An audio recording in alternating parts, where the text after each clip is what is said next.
Hi Stampers, long time no video. Well, I'm back, hopefully, and today's video is going to be about our new stamping embossing paste. So this paste, as you know, we use to make this card, and the paste comes in white, but I'm going to show you how you can ink that to make it any color you want. You can get a set of the 4 masks, or you can make your own, which I'm going to show you. For this one, of course, we had used the brick and just laid it on here and then just put the paste, where we wanted it. You don't have to cover the whole card. For another one in a similar way, I took some cherry cobbler and can you see that? And then I took the paste and put the cherry cobbler inker in there. And then I did the same thing. Now, the only reason I went around the outside on this was because I knew I was going to be covering up the inside. Otherwise, you could go with, the whole card. But I thought for this, it would be pretty to put some kind of a window here. Maybe, maybe a little wreath or something up here. You could even put the windowsill and have a really pretty Christmas card. Maybe decorate the tree or something. Okay, so I wanted to make one today using our cloud template. So I took some Pool Party and I put down the cloud template on top of this and just spread some of the paste right over the clouds, let it dry about maybe 10 minutes, and then added the little piggy. She believed she could, and the inside will say so she did. So that, and I like the fact, I didn't try to make it smooth because I liked the fact that there was some roughness to the clouds. I thought that made it look a little better. Okay, so let's look at the paste itself. Okay, so it comes in white and you can use it plain white. They also sell the tools, set of 3 tools. I happen to like this one. You can also use another straight edge if you have it. But today I thought I would take some of the paste out. And you just need to put it on a non-porous surface. I'm putting it here, I probably got too much out. Putting it here on a glass block, just because I know it won't sink into that. Okay, and then I'll just add maybe 2 drops of the inker. Actually 3 went on there. And if I don't, if it was too light, I could go back and add more.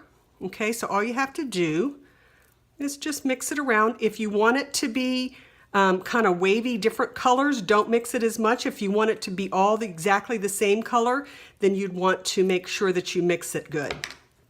Okay, then all you have to do is take your paper, and I just wanted to go tone on tone with this one. I'm going to use this mask. Okay, and you can tape your mask down if you like, but you just take the paste and spread it on there nice and even. Okay. And keep spreading. I'm only going to spread as much as I made here. Okay, and spread that out. Then you'll very carefully take your mask off and you'll be left, don't know if you can see it. See that beautiful design in the background? It's just beautiful. Now, the thing about this is you do want to, I'm putting it in a water bath because you don't want to let it sit on the mask, even on here really, because it will dry and harden just like concrete would. But I thought for this one I might take and put the daisies or something in front of it with the little daisy middle, but you can see how easy that was just to make a really nice background. And like I said, all it takes is about 10 minutes to let it dry. Okay, so a different way is to use it with your embossing folders. So I used the hexagon and made this. I was just playing with it a little bit, but I thought that was a really neat thing. So I'm going to show you how I did that with the swirly embossing folder. So you want to put it on the side that has the indentations, which usually is going to be the front. If it's a Stampin' Up! Folder, it's going to be the side that has the Stampin' Up! Emblem on it, is where you're going to be putting the paste. And I'll use one of my other tools here since the other one is in the water bath. And you're just going to take some of your paste. Okay, whoops. And I cover it again right away because it will dry out. And you're going to take the paste and spread it onto the embossing folder Spread it out nice and even.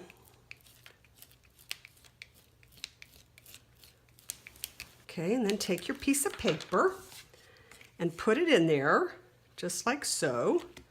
And then take either a glass block or a bone folder or something like that and just press and press and press it down. If you put it through the Big Shot, you really end up with kind of a big gloopy mess. Okay, so this is a way that you can use it. And then take this out and look at this cool background. Just gives you a really interesting background, and then you could put something, you know, over the top of that. That's just going to be the background. Again, I'm going to put this in the water so that it doesn't dry on my folder.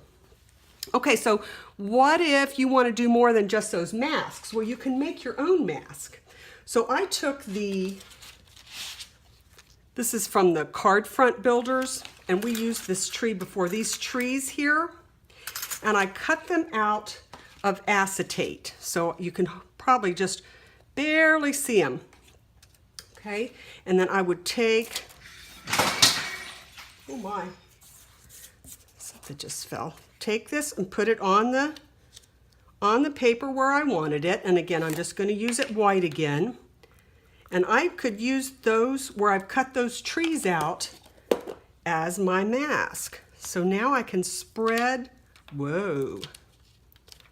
Well, I just messed that up. I'm just going to spread it on this one tree. Should have taped that down, I think. So don't try this at home, right?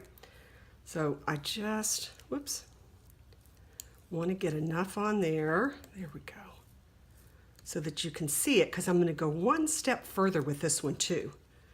So if you can see the tree here, and then just to make it even cooler, you could take some dazzling diamonds and sprinkle those right over the top. And because the paste, you know, the embossing paste, and look at the tree now. Isn't that gorgeous? So you've got the dimension and you've got the glitter. And again, just the 10 minutes to dry, and that'll be good to go.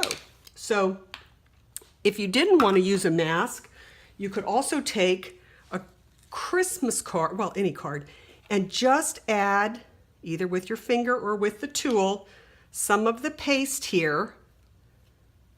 And I would put it like this because I want it to have a rough texture. You see, I'm trying not to smooth it. I just want it to have the rough texture.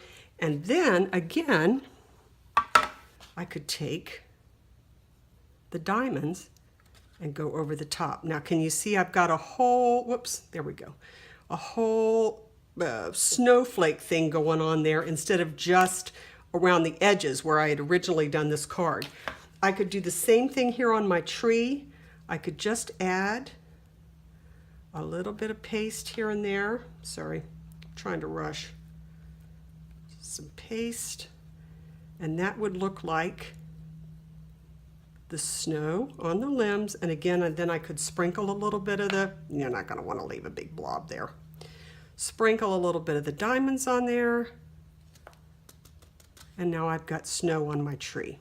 So I hope you've gotten some good ideas about how to use the embossing paste, and I hope to see you soon. Bye.